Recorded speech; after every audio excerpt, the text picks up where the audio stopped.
qual que é o principal papel de um CEO? Será que o CEO, que é o dono da empresa, que o CEO fundador ele é o pior tipo de CEO que tem? Está começando mais um podcast Empresa Autogerenciável, o podcast que vai ajudar você, que é dono ou dona de uma pequena ou média empresa, a acabar com o caos na sua empresa através de uma equipe autogerenciável. O meu nome é Aline Decker. O meu nome é Rogério Valentim. Eu sou Gustavo Mota. e eu sou Marcelo Germano. Show de bola! Temos um episódio... O Rogério não se aguenta com a piscadinha do Marcelo, né? Pô, tem É que muito dar, sensual. Inclusive, podcast número 16 é histórico, tá? A abertura desse podcast foi a primeira vez que o Marcelo deu uma piscadinha pra câmera. Aí a Aline morreu de rir e pronto, aí virou minha marca. E agora. foi pro ar. E foi pro ar. O 16 até hoje, do 16 até agora esse episódio, todos eles têm uma piscadinha do Marcelo, na isso aí. abertura. Bom, mas não é sobre a Tem piscadinha do até Marcelo. o meu GIF, né, da piscadinha que a gente Tem usa GIF. interno. É. Sabe por que eu rio, Aline? Por quê? É que o tempo fez bem pro Marcelo. Fez. Você tinha que ver quando ele dava essa piscadinha e tinha 24 anos. Vixe, Maria. Que bom, né? Que bom, que assim seja. Então não é sobre piscadinha do Marcelo que a gente vai falar. Não, A gente vai gente, falar não. aqui de um assunto que, nossa, hoje vai ser um assunto massa e polêmico em alguns momentos. Talvez seja polêmico, mas eu acho que vai ser um assunto massa. Eu acho que ele vai trazer nível de consciência, né? Eu acho que não é uma questão de ser polêmico, é colocar na mesa e trazer para consciência o que talvez Perfeito. não esteja na consciência. Bom, Boa então... definição. E disso que o Marcelo trouxe, então a gente já quero trazer aqui até um pedido que a gente vai falar sobre o papel do CEO, né? Se você precisa de um CEO, se você é um CEO, quem é a figura correta para ser um CEO dentro da empresa? Então a gente vai abordar tudo O que, isso. que o CEO faz, né? Exato. Então, assim, venha com a mente aberta e a mente aberta pra... Desfrute. Finja que você não sabe nada, que você tá aqui, ó... Vem de mente aberta mesmo pra ouvir tudo que a gente tem pra falar, que vai ser um episódio que pode ser muito poderoso pra tua empresa. E pra falar desse assunto, a gente trouxe uma pessoa que entende muito, né, que é especialista, inclusive, que é o Gustavo Mota. Tenho aqui sempre a minha descrição, né, por isso que eu tô sempre com o meu papelzinho aqui, descrição chique. E o Gustavo Mota, ele é professor de inovação e marketing digital, ele é mentor em Endeavor e Sebrae e tem formação em mentoria pelo MVS do MIT. É assim que você pronuncia mesmo, né? MIT. MIT, é mais chique ainda. famosa. Do MIT. Massachusetts. Institute of of Technology. Technology. Muito chique. E ele é fundador também da maior agência de design para micro e pequenas empresas do Brasil, que é o EduLogos, além de outros 3 negócios, que é a Escola de CEO, o Sales Farm e o Instituto Brasileiro de Presença Digital. Então, temos aqui, ó, um empresário que tem vários negócios, que entende muito do assunto que a gente vai falar hoje. E agora eu quero passar a palavra aqui pro Marcelo, do porquê que o Marcelo quis trazer o Gustavo aqui pra mesa. Show de bola. Então vamos lá. Eu conheci o Gustavo ano passado lá na 300 Franchising, né? Exato. Numa reunião que a gente fez.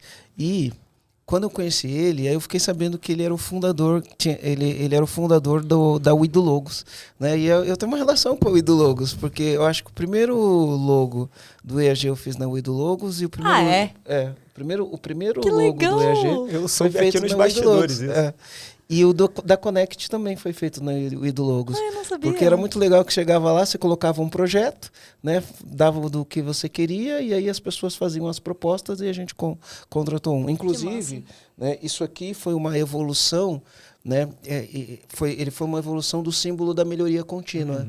Porque na melhoria contínua, quando você estuda o ciclo de Deming, ele tem um desenho, que são 2 flechas, né, assim, no horário. Então a gente fez assim, depois quando a gente restilizou, ela ficou de um lado que parecia Skol.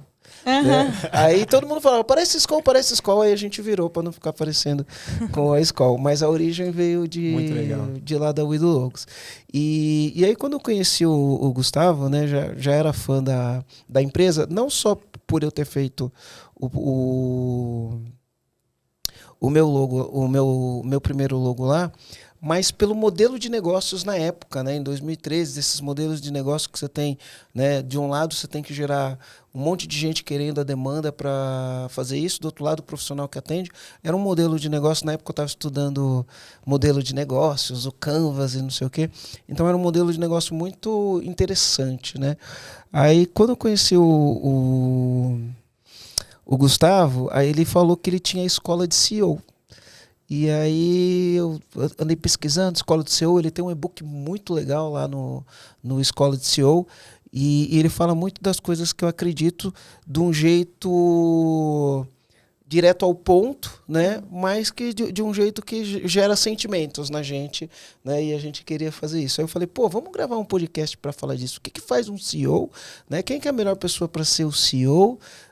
O CEO não dá satisfação para ninguém, o dono da empresa não dá satisfação para ninguém, né? Precisa dar satisfação para alguém. Eu acho que o CEO dá mais satisfação do que todo mundo. Até que fase, né? O CEO pode sozinho, quando ele vai precisar da ajuda de um conselho. E então esse e-book ele é um e-book parrudo, né? Deve ser umas 40 páginas esse e-book. Então tem 100 e poucas. 100 Deixa páginas. eu te confessar uma coisa. Eu imprimi esse e-book, transformei ele num book, porque eu gosto de consultar de vez em quando. Que legal. E eu transformei ele num book impresso, cara. Que legal. Porque é legal consultar isso. Não, e muita gente fala uma coisa que a Aline acabou falando aqui no intervalo, né, do podcast de vocês, né? Tá gravando a minha empresa, né? E várias pessoas falam exatamente sobre isso, daquilo. Cara, tu gravou a minha empresa? Tu botou a câmera lá dentro? Porque é exatamente o que eu vivo. Então, essa identificação é muito bacana. E aí, por conta disso, falei, pô, vamos gravar um podcast. Acho que a gente tem bastante conteúdo pra gente trazer tanto coisas práticas quanto trazer para consciência coisas que talvez não estejam inconscientes, né? Legal. Aí a gente tem aquele negócio, né? Às vezes, é lógico que eu quero que quem esteja ouvindo a gente ou assistindo no YouTube, né, entenda isso da maneira semântica, né? Então, muitas vezes, a gente acaba cometendo erros por pura ignorância. Não ignorância, aquela palavra, seu ignorante, ou seu burro, ou seu idiota. Né? Desconhecimento. É o desconhecimento. Então, o que é ignorância? Né? Ignorância é quando você ignora algo. Você pode ignorar algo porque você nunca ouviu falar, ninguém nunca te falou sobre aquilo, ou você pode ignorar algo porque aquilo mexe com suas crenças. Vai contra as suas crenças, né? Então, a gente tem que trazer isso aqui para a mesa. Então, se você nunca ouviu falar, não conhece, você vai trazer um nível de consciência. E se suas crenças, né, forem muito arraigadas, você vai trazer as suas crenças para o nível de consciência e aí você vai precisar trabalhar com isso, porque a gente monta empresa, a gente tem muita vaidade, muito ego, jogo político, uma série de coisas que não leva a lugar nenhum. Então a gente vai trazer isso para a consciência aqui. Acho que a gente vai ter um bate-papo de alto nível, e vou falar que para muitos que estiverem ouvindo agora, esse daqui pode ser um ponto de virada, pode ser um ponto de inflexão no jeito como se olha o negócio, no jeito como se toca o dia a dia e até, qual que é a minha função, qual que é a minha posição. Né? Então, essa é a minha expectativa com esse podcast aqui. Vai tranquilo. Agora, te apresenta, Gustavo, para o pessoal conhecer um pouquinho, para os comandantes conhecerem um pouquinho, como que você gosta de se apresentar também. Legal. E aí, depois, sabe que a pressão vai ser grande aqui. Não, é uma honra primeiro estar aqui com vocês, né? Pelo amor de Deus, obrigado pelo convite. E eu acho que a gente vai conseguir entregar um conteúdo de qualidade aqui para os comandantes de plantão. Bom, eu sou... me chamam agora como Mota, né? Essa história, já fui Guga, já fui Gugu, fui Guga, Gustavo, agora é Mota. A gente vai evoluindo, talvez, no nome, não sei como você. Igual a carreira, né? Eu estou no Mota hoje. Mas pode me chamar de qualquer forma que está funcionando. Cara, eu sou pai, sou marido e eu sou um empreendedor serial. Então, eu vivi a vida montando negócios, construindo empresas. Não é questão de orgulho ou não, mas eu só tive uma carteira de trabalho, literalmente, quando eu perdi todos os meus documentos, eu tive que fazer algum documento rápido. Nunca carimbei, mas isso não é nem questão de... Eu até acho que é um defeito meu de não ter tido um chefe para poder para poder ter uma referência, né, do que é bom, do que é ruim, como ser um líder bom e ruim, porque acabou que eu tive que aprender na porrada ali no dia a dia. Mas comecei a empreender com 16 para 17 anos, lá atrás, antes do estouro da bolha da internet. Era estagiário num portal de internet, aí o portal explodiu junto com a bolha e saí para montar uma agência digital, aí fui empreendendo, aprendendo o que não fazer, montei o Idologos, fui crescendo e hoje eu estou como CEO, sócio e CEO do Sales Club. Então, eu avançando bastante, estudando sempre, né? Sempre o game change, acho que de qualquer empresário E aí eu tenho uma disputa muito grande com meu filho, que tem 13 anos. Não tem que ir para a faculdade, não tem que ir para isso, não tem que ir para aquilo outro, um monte de coisa. E, cara, o que mudou a minha trajetória certamente foi eu estudar. Apesar de eu ter chutado balde na faculdade, ter voltado só depois quando as coisas pioraram, por imposição paterna. Mas muda o jogo, você estudar, é isso que faz você sair de onde você está e ir para outro local, né? Sem força bruta, né? Óbvio que força bruta também te leva a um local, mas não é sustentável, ao longo do tempo você perde, né? Com educação você consegue se manter nesse próximo nível. Legal. Legal. Educação é fundamental, né? Cada vez mais a gente entende que a empresa tem que ser uma escola, né? E a escola não só para os funcionários, mas também para o dono, né? Tem que se investir cada vez mais em educação. Inclusive, né, eu sempre falo isso aqui, o Fórum Econômico Mundial, na pesquisa que ele fez, ele fala que até 2025, metade da mão de obra vai estar desqualificada por conta dos avanços tecnológicos. E uma das habilidades que eles exigem é estratégias de aprendizagem e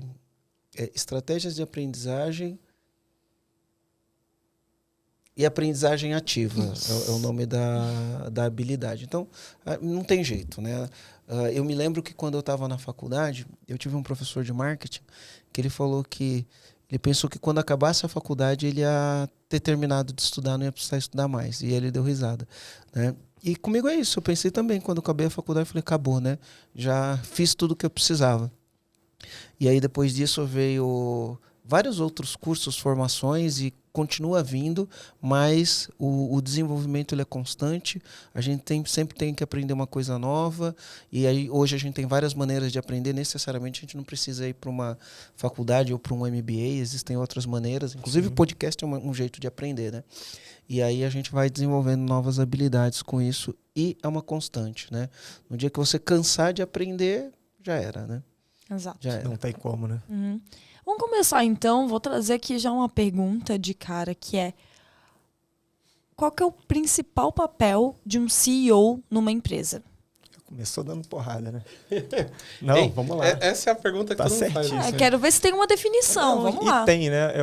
Eu começaria até... Quem que é esse cara, né? Quem que é esse CEO? Se a gente fosse resumir, né, na padaria ali, é o dono da empresa, né? Então, ele que toca o negócio, ele que montou ali, ele que lidera, ele que guia. E se você for ver, né, o que é detalhadamente, é quem cria, lidera e direciona o planejamento estratégico da empresa. Então, ele que... esse é o papel, né? E qual a função, de fato? Ele tem algumas funções, que é cuidar da cultura da empresa. Então, ele é o maestro da cultura. Ele tem que cuidar para trazer a pessoa certa, para manter as pessoas certas, para tirar as pessoas erradas. O planejamento estratégico, ele que toca ali, dá o bumbo e o direcionamento sobre o planejamento estratégico, que é o GPS da companhia. Sem o GPS, a gente não sabe para onde a gente está indo. E, por último, ele lidera os seus liderados diretos, né? Ele direciona, acompanha, dá feedback para os seus liderados diretos, os diretores da companhia, né? Então, o papel é esse: criar, liderar o planejamento estratégico, dependendo do tamanho da empresa, ser o porta-voz da companhia para fora, e essas funções que eu comentei sobre cultura, gestão do planejamento estratégico e liderança da diretoria. Faz sentido? Faz sentido. E olha que interessante, né? Quando pode parecer óbvio, né? Fala assim, o CEO é o dono da empresa, né? Será que o CEO que é o dono da empresa? Não necessariamente, né? E até porque, eu não sei se você conhece o Gustavo, acredito que sim. Tem várias literaturas sobre isso, mas tem uma literatura que eu gosto muito, que é o ciclo de vida das organizações, do Shaka Dizes, né? Então ele fala que ele traz lá alguns pontos, né, que ele chamou de ciclo de vida das organizações. A gente pode chamar de jornada empreendedora, enfim, pode ter outras denominações. Mas o empreendedor, quando ele começa uma empresa, ele é pura energia, né, por otimismo, e ele é muito operacional. E isso, para começar uma empresa, é de fundamental importância, né? Isso é de fundamental importância. Então, ele faz isso, começa a empresa, só que a empresa evolui. E conforme ela vai evoluindo, ele vai ter alguns pontos que são pontos de inflexão ou pontos de virada. E esses momentos, normalmente, costumam ser momentos difíceis e até dolorosos, né?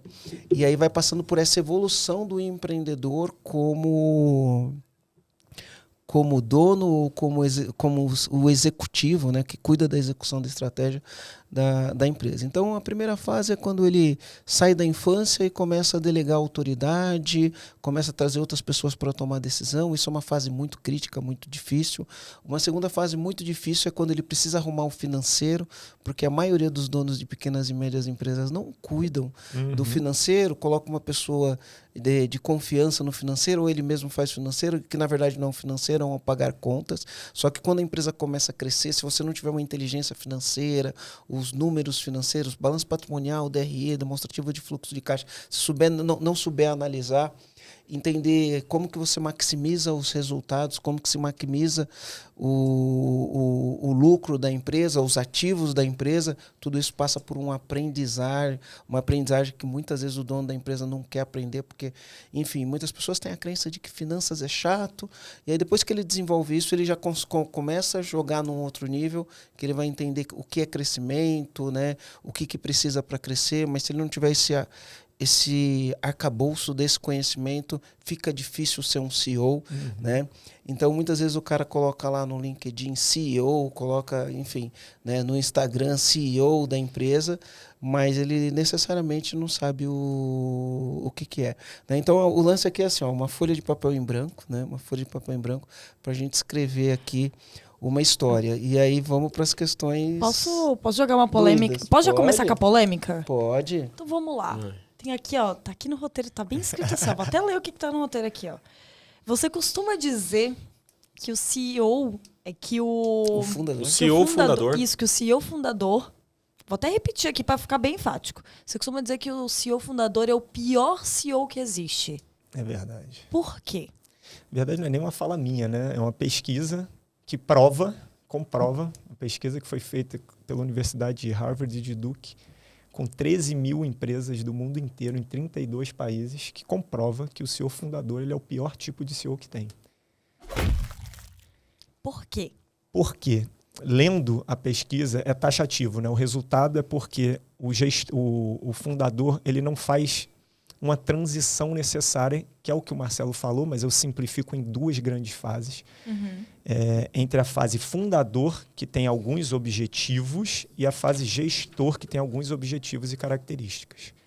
Tá? Então, quando a gente monta uma empresa, como o Marcelo falou, a gente tem um objetivo, que é testar o negócio, validar a empresa, validar o produto, encontrar o famoso product market fit, né? Então, você tentar encaixar esse produto em um mercado e ver se isso tem tração. E para isso acontecer, a gente precisa de algumas características. A gente precisa testar, a gente tem um risco baixo, porque a gente está começando o negócio, não tem muita coisa ali para você arriscar. Você precisa ser ousado, você está experimentando muito. Então, é uma fase sexy demais. Começar um negócio é sexy, né? Eu adoro começar negócio. Adoro. Imagino que outras pessoas também. Então é muito sexy essa fase fundadora, porque você está validando, está testando, está cheio de ideia, borbulhando. E aí, quando a empresa começa a crescer, você passa para a segunda fase, que é a fase gestor, que tem outro objetivo. A fase fundadora é testar e validar, encontrar esse product market fit. E a fase gestora é você criar uma empresa sustentável e até autogerenciável. Para isso, você precisa ter algumas outras características. Quais são elas? Criar processo. Delegar. Então, você sai daquela fase sexy e vem para uma fase tanto quanto burocrática, tanto quanto chata, que você não sabe, você nunca fez processo, você estava montando negócio, você estava pagando conta, você estava limpando o chão, você estava pegando estoque, contando estoque. Né? Eu já montei uma loja de rua, era desesperador. Todo final de semana tinha que ir lá contar quanto sabonete tinha, quanto sei que, se tinham roubado, se não tinha. Desesperador. E é isso que o empreendedor na fase inicial ele faz. Agora, na fase gestor, não. Ele tem que construir toda uma estrutura, que vocês são especialistas nisso, para ele conseguir liderar esse segundo momento da companhia. Então, respondendo diretamente a sua pergunta, a grande diferença é que o CEO, quando ele vem dessa fase fundador, ele não sai dela. Então, ele peca em produtividade e gestão. São os dois grandes pontos que norteiam essa pesquisa e que dizem que o CEO fundador ele é o pior tipo de CEO. E aí, quando você substitui esse CEO e coloca um cara de mercado, esse cara ele vem com a bagagem de gestão e de produtividade que acelera o crescimento da empresa. Mas não é para a galera se desesperar, não. Tá? Mas aqui vai uma pergunta. Ó. Eu tenho um negócio que eu falo do Peter Principle, né? O Peter Principle, ele fala que as pessoas...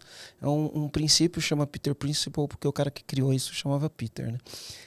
Não sei se foi em 1964 ou 1946. Quem estiver ouvindo, procura no Google aí, escreve Peter Principle, vai ver quando isso daí foi descoberto. E ele fala que as pessoas vão ser promovidas até o mais alto grau da incompetência.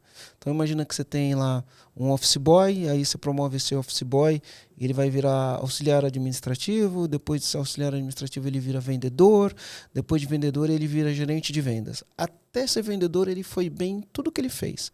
Quando ele virou gerente de vendas, aí ele se torna um péssimo gerente de vendas, ele é incompetente como gerente de vendas. Bateu o teto. Ele foi promovido ao mais alto grau da incompetência, né?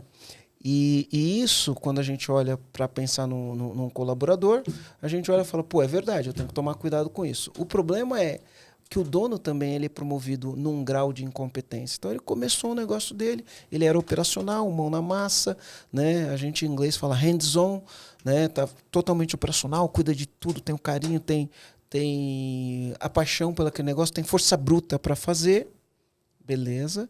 Aí a empresa cresce, ele começa a descentralizar, aí ele vai subindo, né? E aí, quando ele chega no cargo de CEO, ele é o cara mais incompetente para ser o CEO da empresa. E aí, talvez, eu acho que talvez possa ter dois caminhos, quero descobrir aqui com você. Né? Um caminho é ele se desenvolver como CEO, né? E o outro caminho, não. Traz um CEO para assumir, uma pessoa que seja competente para assumir isso daí. Mas aí, isso vai mexer com o ego, com a vaidade, com uma série de coisas, né? Total. Eu entendo que o melhor CEO para a empresa, ainda mais, né, os que a gente conversa, o que a gente fala, é ser o próprio fundador. Por mais que a pesquisa mostre isso, eu acho que a deficiência está no fato da pessoa não fazer essa passagem, ela não se capacitar para isso. Porque se ela se capacitar, ela fica só atrás do balcão. Foi o que aconteceu comigo. Quando eu fundei a minha primeira agência, eu ficava só atrás operando, construindo o site, fazendo as coisas. Vendíamos para Nações Unidas, para a Oi, para o Grupo Porcão, para diversas empresas, mas a gente não se capacitava. E chegou um momento ali que a gente era uma gangorra, né? Vendia muito, quando vendia muito tinha que entregar muito, parava de vender, aí caía o faturamento, vivia uma gangorra bem comum em modelos de agência.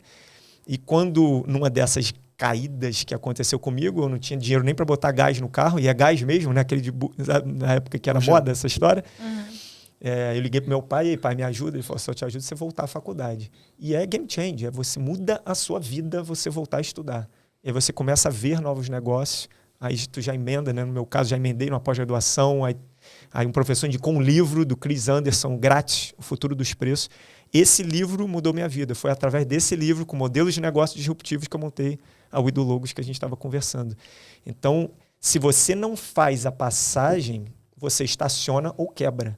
Né? A empresa não é feita para ficar no marasmo, né? Igual uma planta. Ela tem que regar, ela tem que crescer, senão ela morre. E aí, comandante, estou aproveitando aqui que a gente está no podcast para falar uma coisa muito interessante. Se você está vendo no YouTube, se você está ouvindo a gente no Spotify, eu queria dar uma notícia excelente. Né? E a notícia excelente é, o podcast Empresa Autogerenciável, ele está concorrendo no prêmio IBEST. O prêmio IBEST é uma premiação que mostra as pessoas que utilizam de uma maneira ou de outra o meio digital para se conectar com outras pessoas, e a gente está concorrendo no prêmio em duas categorias. A gente está concorrendo na categoria podcast, e você sabe que o nosso podcast está sempre entre os top 10 podcasts de negócios do Brasil no Spotify. Então a gente está concorrendo na categoria podcast, e a gente também está concorrendo na categoria economia e negócios, nas duas categorias. E o que acontece nesse prêmio? Esse prêmio é uma votação, que você vota. E ele tem uma fase que vai até maio, e a gente, nessa fase que tem até maio, tem que estar entre os 20 melhores votados. Se a gente passar entre os 20 melhores votados, a gente vai para a segunda fase, e na segunda fase eles vão escolher os top 10, e no final do ano vai ter uma premiação. Então, o que eu queria falar para você? Aproveitando que você está ouvindo o podcast, a gente vai deixar o link aqui para você votar nas duas categorias, para você votar na categoria Economia e Negócios, para você votar na categoria Podcast, porque a gente produz esse podcast para você com muito carinho, e vai ser muito legal receber o seu voto.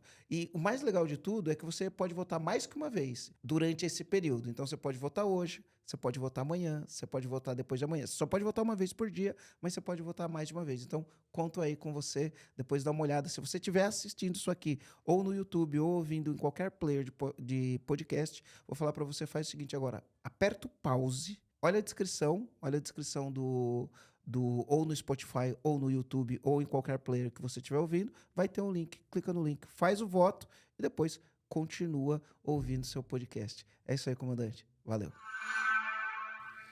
Sabe que eu tava... esses dias eu nível. tava conversando com um cliente da gente, cara. Esses dias já faz um tempinho. E ele me trouxe à luz de uma coisa que eu acho que alguns ou a maioria não sabe, né? E no final das contas, a resposta é ele não queria mais ser o CEO da empresa dele, porque o que fez ele fundar a empresa e o que ele estava executando no dia a dia estavam diferentes. O que ele queria fazer é onde ele se dedica mais. O motivo pelo qual ele fundou a empresa era onde ele estava se dedicando mais. E aí a resposta que ele achou num bate-papo com a gente é, encontra um CEO para sua empresa. Legal. E vai fazer o que você gosta, até porque você fundou a empresa para fazer isso. E como trazer essa luz para quem está ouvindo a gente? Eu entendo que tem muita glamorização do processo, tá? E eu já vi umas cagadas acontecendo, porque às vezes o cara olha e fala, então eu vou contratar um CEO para fazer minha parte. Aí delarga um CEO, não faz uma contratação meticulosa, não tem um bom contrato do que vai fazer com o CEO. Não passa eu já vi, jeito inclusive certo, no né? marketing digital. No marketing digital eu já vi algumas pessoas bastante famosas, né? Que trocaram os pés pelas mãos ao fazer isso. Então não é tão simples pra mim, eu assim. acho bem complexo, na verdade, você tirar o fundador e colocar o CEO. Eu acho bem complexo. Para mim, se for em uma conversa, eu orientaria sempre a ele se capacitar, porque a cultura está nele. Eu estava dando uma mentoria outro dia para uma mentorada nossa lá do Sales Club. Aí ela me ligou, eu preciso contratar um CEO. Eu falei, mas por quê? Não, porque eu não estou dando conta, não sei o quê, tal.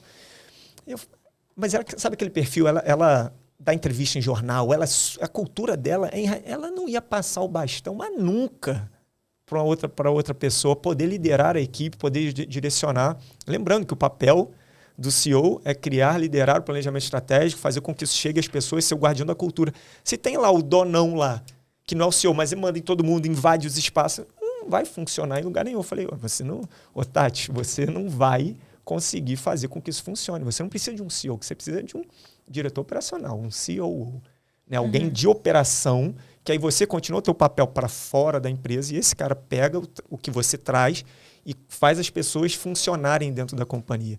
Então, nesse caso, para ela, mantém-se. Mas existem casos, né? Eu acho que até do Carmona, né? Que ele acabou indo para outro lugar, botou outra pessoa e por aí vai. Então, mas sempre minha primeira indicação é capacitação. Tá, então vamos pegar esse cenário da capacitação, de transformar o dono da empresa, a dona da empresa, num CEO de fato que dá resultado, um CEO de verdade que vai fazer essa empresa crescer para o próximo nível, às vezes, quem sabe, transformar essa empresa numa empresa com uma valuation legal para vender, enfim, uma empresa aí massa. Para não usar um palavrão aqui que já ele veio mais natural aqui para mim, o palavrão, só que eu consegui me segurar aqui.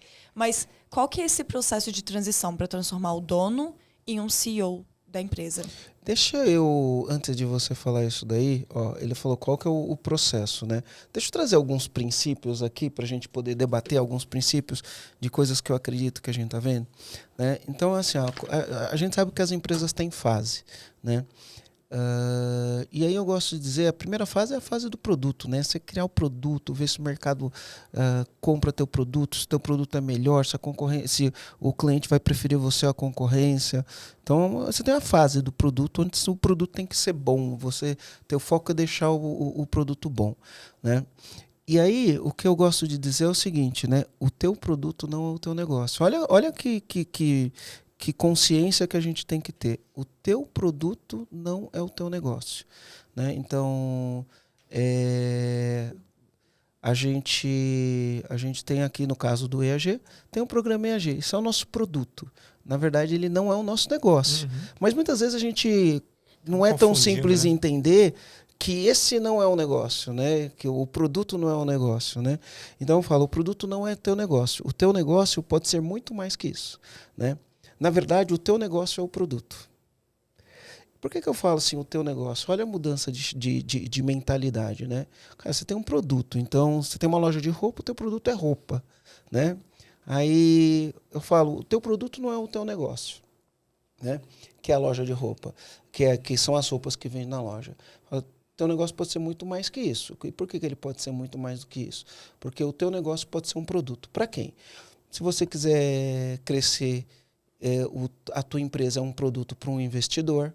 Se você quiser vender, tua empresa é um produto para quem quer comprar. Se você quiser franquear, tua empresa é um produto para o franqueador. Então, você tem que olhar e falar, como que eu embalo esta empresa para ela ser o melhor produto?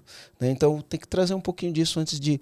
Porque na transição do CEO que vai fazer a loja de roupa acontecer, que é aquele fundador que está vendendo roupa, está atendendo cliente, está fazendo compra, está escolhendo coleção, faz tudo parte disso daí, mas quando ele realmente quer crescer, não dá para, se ele ficar fazendo isso, ele não vai ter uma loja, 2, 3 no máximo. Se ele quiser ter 50 lojas, não importa se é loja própria, não importa se é franquia, não importa o modelo, ele tem que fazer uma mudança de chave, ele tem que entender que a empresa passa a ser o produto, né? O Flávio Augusto fala, toda empresa tem 3 destinos, ou ela vai falir, ou ela vai ser herdada, ou ela vai ser sucedida.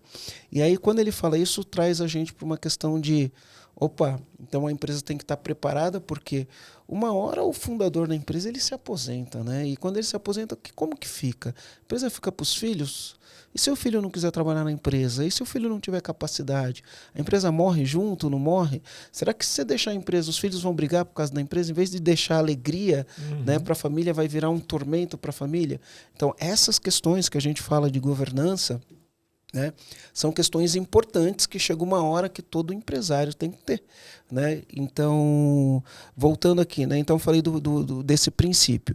E aí você falou que o papel do CEO é cuidar do planejamento estratégico, ele ser o guardião da cultura e formar líderes. E aí, quando eu olho, a gente está fazendo um estudo do hábitos atômicos no Kumbuka, né? E ele fala uma coisa interessante.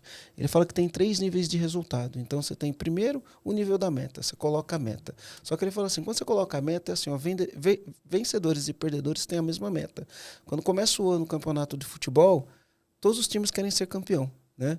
Mas um só é campeão e os outros perdem, né? Mas todos têm a mesma meta. Então, você tem um nível das metas. Aí você tem um nível dos processos, que é quais são os processos que você adota para chegar lá, né? Como você recruta os jogadores, como que você treina eles, qual a dedicação que eles têm que ter, como eles precisam se preparar, qual o posicionamento de cada um no campo. Isso está ligado ao nível do processo. E uma terceira camada, que é uma camada um pouquinho mais profunda, que entra nisso que você falou. Ele tem que ser o maestro da cultura. Qual que é o DNA dessa empresa? E o DNA, a cultura da empresa, está ligado com as crenças. Tá ligado? Quais são as crenças dessa empresa? Né? E uma coisa interessante de crença, porque aí é cultura. Cultura, o que é cultura? É a crença. É a crença do que essa empresa faz, como ela se comporta, como ela atinge resultado. Né? O DNA da cultura são as crenças que tem naquela empresa, que são exemplificadas nas atitudes do dia a dia, nos valores, nos rituais, né? Enfim. E aí o que acaba acontecendo? Né? As crenças elas vão mudando ao longo da jornada. Né? Porque quando eu monto um negócio, eu tenho uma crença. É o olho do dono que engorda o gado. Vou trabalhando isso. Aí, inclusive, por exemplo, eu já tive caso de clientes que eu fiz mentoria, que um irmão, né, um sócio lá do negócio, ele quis comprar uma máquina. E aí o outro sócio falou, cara, o nosso orçamento não permite que compre essa máquina, né? Não vai comprar. E o sócio falou, de que adianta ser dono se eu não posso comprar a máquina que eu quero? Então, olha a crença, né? Ser dono eu faço o que eu quero. Não dou satisfação para ninguém. Eu sou dono para fazer meu ego, minhas vaidades. Teve um cara que comprou uma ação da Magazine Luiza e foi lá na loja pegar uma geladeira porque falou que era sócio, saiu no jornal, tudo foi preso. Teve isso. Crenças, né? Então, isso que a Aline falou, a pergunta que ela falou, que eu já até perdi qual que era a pergunta, mas ela vai estar ligada nesse nível de crença, né? Então, até que ponto chega, quais são as crenças desse CEO que quer virar CEO de verdade, deixar de ser o dono, né? E virar o CEO da empresa e fazer acontecer. Quais são as principais crenças que estão enraizadas e precisam ser trabalhadas? Muito bom. juntando as duas informações, porque como é que ele faz para ele poder montar o primeiro negócio, né? O negócio que ele está? Então, é um sonho que ele tem. Né? Aí você tem que linkar esse sonho a alguns valores. Então, todo negócio que eu estou entendendo que você chama de crenças, que para mim são os valores que norteiam essa companhia. Então, a gente tem lá, no nosso caso do Sales, né? Sempre aprendendo, a gente tem aberto a falhas, aberto a mudanças. Então, tem alguns valores que todos nós temos que vivenciar. E o que são os valores no final do dia? É como a gente contrata, é como a gente demite, é como a gente promove e é como a gente dá feedback. Né? É o limite da nossa tolerância para qualquer coisa que a gente faça. Então, você tendo os valores bem enraizados, e eu vejo o empresário médio, ele não dando o devido valor aos valores, simplesmente coloca qualquer coisa bacana, coloca na parede, ninguém mais vê, ninguém mais fala, não é utilizado na hora de você vai fazer uma reunião de all hands, one-on-one, ou qualquer uma dinâmica de gestão que é necessário para você tocar um negócio, e ele não usa aquelas palavrinhas especiais para ele promover as pessoas e fazer isso. Então a empresa começa a perder essa identidade do fundador quando ele começou ali, e ele que fazia tudo, né? Quando passa a deixar ele fazer tudo, como é que as outras pessoas estão tolerando, estão demitindo, contratando, dando feedback e tudo mais. Então, o primeiro passo para qualquer negócio é você, de fato, definir quais são os valores, qual é o limite da tua tolerância sobre tudo. E valor não é para você colocar alguma coisa bonitinha que você gostaria de ter. Valor é aquele item inegociável, que se nem você tem, você não deveria estar na empresa. Então, se você não tem aquele item que você está colocando ali, você deveria tirar ele ou você se retira da empresa porque você não tem o valor necessário para a empresa, para poder manter na empresa. Já que é inegociável, tem que estar lá. Né? E aí existem, até o Gustavo Sutti, ele tem dinâmica de valor que junta todo mundo. E toda vez que eu uso essa história de juntar toda a empresa para fazer valores, os donos da empresa ficam... Nossa, mas se ele botar um valor que eu não gostar... Mas valor é sempre positivo, né? Nunca tem um valor negativo. Só tem que... Não, mas eu gostaria de ter outro. Então, faça uma política de incentivo, né? Para esse valor estar, de fato, sendo vivenciado dentro da companhia. Então, eu começaria qualquer estruturação de negócio obviamente, com o grande sonho dele lá, com o produto e mercado, mas definindo muito bem os valores da companhia, sendo enraizado e utilizado de fato. Legal. Além disso, né, quando a gente pensa na cultura, e eu estou falando de crenças, é porque a gente vai falar da visão, de onde quer chegar, né, da missão, a gente vai falar dos valores e alguns outros componentes e rituais. Mas o grande ponto das crenças é, quando você monta uma empresa e você está ali acreditando no trabalho bruto, não é nem trabalho duro, porque para mim trabalho duro é trabalhar de maneira inteligente nas coisas que vão dar resultado. Mas você está ali no trabalho bruto, você tem algumas crenças. Só que quando você muda de fase, vamos dizer assim, as suas crenças em relação ao trabalho precisam mudar. Quer ver uma coisa que eu percebo ainda hoje? Quando eu comecei em 2000 o EAG começou em 2015, mas formalmente falando, né? Mas em 2014, quando eu comecei a falar do tema empresa autogerenciável, eu falava muito de cultura e eu achava e eu percebi hoje, olhando de trás para frente, engenharia reversa, os empresários não davam muita importância para o que era cultura naquela época. Que cultura? Não tem tempo para isso, não. Eu tenho que trabalhar. É crença. Que cultura? Não tem tempo para isso, não. Tem que trabalhar, tem que ganhar dinheiro. Né? Que cultura? Funcionário não quer saber de cultura. Funcionário quer salário. Tem que pagar mais salário. O funcionário você pagou, ele faz. Não pagou, ele não faz. Eu ouvi isso desse jeito. Né? Então, o nível de consciência para entender a cultura ainda era baixo. E eu vou falar que ainda é baixo hoje. Ainda é baixo. Tem muito empresário que vem, faz o programa EAG e fala, não, vou trabalhar gestão. E ele não dá foco para a cultura. Aí ele fica ali... Aí a gestão trava. Aí a gestão trava, ele fala, pô, tá travado, não consigo. Pô, coloquei processo, ninguém segue. Fala, pois é, você esqueceu da cultura, né? Tem que olhar para a cultura. Se você não olhar para a cultura, você não sabe quem você traz. Aí você não traz a pessoa certa, aí você não coloca a pessoa certa no lugar certo, e aí fica uma bagunça e você não consegue. Então, esse é o nível de consciência, é o nível de crença, né? E aí a cultura também vai trazer isso. Então, chega um ponto que você vai ter que mudar suas crenças, de entender que, opa, deixa eu trabalhar esse DNA, essa identidade. E aí é uma hora que o empresário tem que se questionar e falar, qual que é a minha identidade? Né? Qual que é a minha identidade? E o grande ponto é, o empresário ele tem que responder uma pergunta, né? Quem eu preciso ser para levar a minha empresa onde eu quero? Olha que pergunta interessante. Quem eu preciso ser para levar a minha empresa para onde eu quero? Eu adoro isso. Uhum. Eu falo isso para minha equipe toda vez que a gente tem uma reunião geral, eu falo sobre isso, né? Eu falo, pessoal, no final do ano, né, a gente tem uma meta desse ano, é triplicar o faturamento da companhia, né? Eu falo, pessoal, se a gente já soubesse triplicar, a gente já teria triplicado, certo? Uhum. Então não são essas pessoas que estão aqui hoje que vão triplicar a empresa no final do ano. Pode até ser o mesmo CPF, mas não vai ser a mesma pessoa. Se você não se capacitar para chegar lá, você não vai estar na empresa que chegou a um resultado 3 vezes maior. Maravilhoso. Então, Eu gostei dessa frase. Pode ser o mesmo CPF. mas não é a mesma pessoa. O número do CPF pode até se manter, não é garantido. Né? Mas a pessoa É não isso pode aí. ser a mesma. Não, eu falei isso Maravilhoso. quando eu assumi o Sales Club, a primeira reunião foi eu falei isso.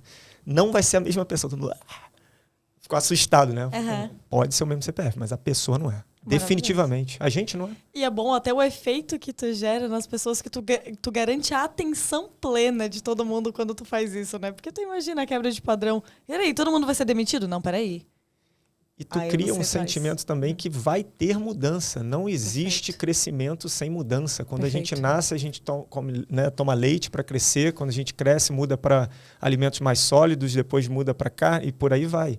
Então, o que nos sustenta, né, se eu tomar só leite hoje, não vou ter energia suficiente para eu poder me manter em pé, poder tocar a empresa. Então, tudo muda.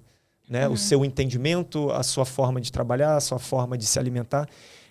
O crescimento exige essa mudança global, tanto do time quanto do próprio empreendedor CEO. E além dessa clareza ali dos princípios da empresa, da cultura da empresa, do DNA da empresa, o que mais faz parte desse processo de transição de um dono para se tornar um CEO da empresa?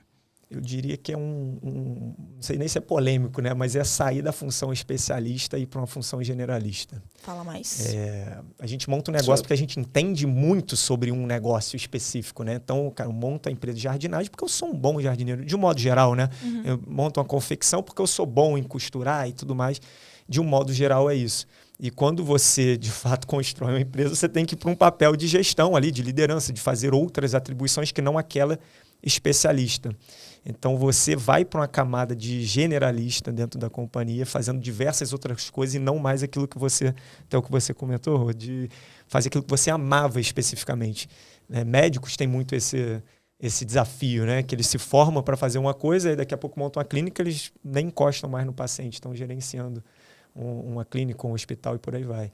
Então, você sai da posição de especialista e vai para o generalista. Isso geralmente é desafiador, você tem que conhecer habilidades novas, você tem que conhecer sobre finanças, você tem que conhecer sobre gestão de pessoas, você tem que conhecer sobre marketing, sobre vendas, sobre diversas coisas. E, de um modo geral, você continua gostando daquilo que você faz e continua interferindo, botando o dedo, indo para a operação e atrapalhando a operação. Então, isso é um grande desafio quando você se torna, de fato, um CEO, coloca pessoas embaixo de você parar de ser intrometido naquela área que você conhece bastante, né? Uhum. E o que mais? Daí, como é que ele precisa montar líderes? Como é que descreve mais esse processo? Se eu tivesse hoje chegando aqui, um empresário aqui, um comandante nosso, falando assim, pelo amor de Deus, Gustavo, eu quero me tornar um CEO, eu amo ser dono, mas assim, eu preciso profissionalizar aqui minha empresa, eu preciso ser um CEO. Qual seria esse processo que você narraria para esse comandante? De cima para baixo, vamos lá, o que você faz hoje? Onde que você está? Onde está a tua atenção? O que você estuda? Você entra no livro, a história de entrar na livraria, quais são os livros que você compra? Porque se você não estiver comprando, consumindo conteúdo de gestão, é impossível você estar nessa posição, né? Então vamos começar, mais uma vez, fazendo essa passagem de fundador para gestor. E aí você começa a entender e conhecer a sua empresa. Então vamos lá, qual é o organograma da tua companhia? Onde estão as pessoas? Geralmente está todo mundo bagunçado, ninguém tem função, ninguém tem atribuição, ninguém tem uma métrica de sucesso. Começa a conhecer a sua empresa. Então, desenha o organograma e começa a entrevistar 100% das pessoas. Qualquer empresa que eu entro, eu entrevisto todas as pessoas da empresa. Tem 30 pessoas, entrevisto, tem 100, entrevisto todo mundo. Começa a entender e se conectar com todo mundo, entender quais são os problemas que existem na ponta. Você vai fazer isso de 6 meses ou vai fazer isso na primeira vez, mas para você conhecer a dinâmica do que está acontecendo. Você vai pedir para todo mundo das suas lideranças, né? Nesse caso que você está na sua sugestão, né? A gente entrou numa empresa ou ele já tem uma empresa e vai pedir para essas lideranças passarem a desenhar esses processos, tempos e movimentos. O que você faz, como que você faz, onde você coloca a sua atenção. Escreve isso. Como é que é a sua segunda, como é que é a sua terça, como é que é a sua quarta, quinta e sexta, para você começar a entender. Organização da rotina, né? Organização da rotina, para ele poder entender qual que é a dificuldade que o CEO tem quando ele entra numa empresa, quando ele começa a querer tomar as rédeas da companhia. Né? Não precisa ser um CEO executivo que assumiu. Ele simplesmente estava lá, a empresa estava funcionando, as pessoas foram entrando e ele não tinha rédea. Né? Quem tomava a decisão é o diretor comercial, era o maior vendedor, o pior, né? O melhor vendedor é o que mandava na empresa, né? Esse é o pior cenário do mundo, que você não pode nem demitir aquele cara por nenhum motivo, porque é ele que manda na tua empresa. Então, quando você quer tomar as rédeas, você precisa ter o controle da empresa. Você tem controle com conhecimento. Você vai errar. Só que quando você tem mais conhecimento, as chances de você errar minimizam. Então, você tendo essa jornada, né, de 30 dias de estudo da companhia, depois você faz um plano de ação de 90 dias, de execução, criar o que não funciona, pegar os líderes, trocar, tem que trocar, descer na operação nas partes que não estão funcionando, não ficar, mas descer, arruma, e depois volta para o teu espaço que deveria ser o estratégico e tático. E aí sim você começa a liderar a empresa. Então, esse cenário de 30 dias depois um plano de negócio de 90, com essas ações que eu acabei de relatar. Diria que esse é o caminho. Mas, Gustavo, você não está entendendo. Eu recebo ligação de cliente reclamando o tempo todo, é funcionário no meu ouvido, e aí o tempo todo eu tenho que resolver uma coisa, deu uma hora queima a impressora, outra hora acontece outra coisa, e é só eu que consigo resolver. Como é que eu vou ter tempo É o bombeiro, para né? descer ali na operação e arrumar as coisas? Como é que eu vou ter tempo para conversar com cada pessoa da minha empresa, que hoje tem 80 colaboradores? Gustavo, você não está entendendo. A minha empresa é diferente. Aqui na minha cidade é diferente, tá, Gustavo? Você não tem noção como que é. Aqui é diferente. É bom que toda empresa é diferente, É né? que no Especial, meu negócio- né? Minha empresa, é porque você não está entendendo. Funciona aí, eu sei que funciona aí, funciona no teu mentorados, mas na minha empresa não funciona, né? É claramente falta de processo, né? Se o CEO está na operação 24 horas, está apagando incêndio, ele não criou lideranças, ele não criou processos, ele não criou métodos. E as pessoas, e no final do dia, ele é o grande donão, sentador, acumulador de todas as funções, e ele é o famoso gargalo da companhia. Ele é o gargalo. Então, tem que sair dessa posição de gargalo e delegar. Tem pesquisas que mostram que líderes que delegam crescem 30% mais do que líderes que não delegam. Então, cara, se você tem medo de delegar, você tem medo de aumentar seu faturamento em 30%, porque é a única relação que eu vejo. Se você não delegar, você está limitando sua empresa de crescer. E aí, o medo Nossa. de delegar, ele vem nas crenças, né? Aí, qual é a crença? Eu não confio, se eu delegar, quem vai fazer? Não vão fazer tão bem quanto eu faço. O meu cliente isso, o meu cliente aquilo. Então, essas crenças são as crenças que precisam ser trabalhadas para você poder implementar uma cultura, um DNA de uma empresa que tem potencial para crescimento, né? E vão existir outros momentos de crenças que precisam ser trabalhadas, né? É muito louco a gente falar sobre esse negócio das crenças, porque, esse negócio de, deixa eu delegar para eu poder fazer o papel de CEO da empresa, para eu poder levar a minha empresa para outro nível, ele não é um momento, uma transição tranquila, ele é uma transição até dolorosa. Ele tem que abrir mão de poder, ele tem que abrir mão de centralizar todas as decisões, né? Uma vez eu escutei de uma gerente assim, se você quer que seja feita do seu jeito, então você não precisava ter me contratado, né? Toma essa, Marcelo, né? E muitas vezes a gente tem que olhar e falar, se eu contrato uma pessoa num nível elevado, ela vem e eu fico falando para ela exatamente o que ela tem que fazer, né? Ela vai, se for um profissional que não é, vamos dizer assim, tão júnior, ele não vai funcionar esse tipo de coisa, né? Então, são umas crenças. Quer ver uma crença as crenças que eu tenho que trabalhar agora? Né? Porque muitas vezes você não sabe que tem a crença, né? Muitas vezes ela não está no nível de consciência. E hoje eu estou numa fase assim, nosso podcast ele está sempre entre os top 10 podcasts de negócio no Brasil.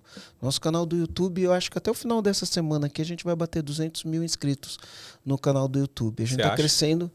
Aline, Eu vou dar uma a gente olhada tem aqui, mas certeza, tem né? potencial, sim. Tá na meta? Eu acho que até domingo a gente vai bater 200 mil. A gente está crescendo muito, o alcance nosso é muito grande, né? Então você vê, a gente fazia turmas para 35 pessoas.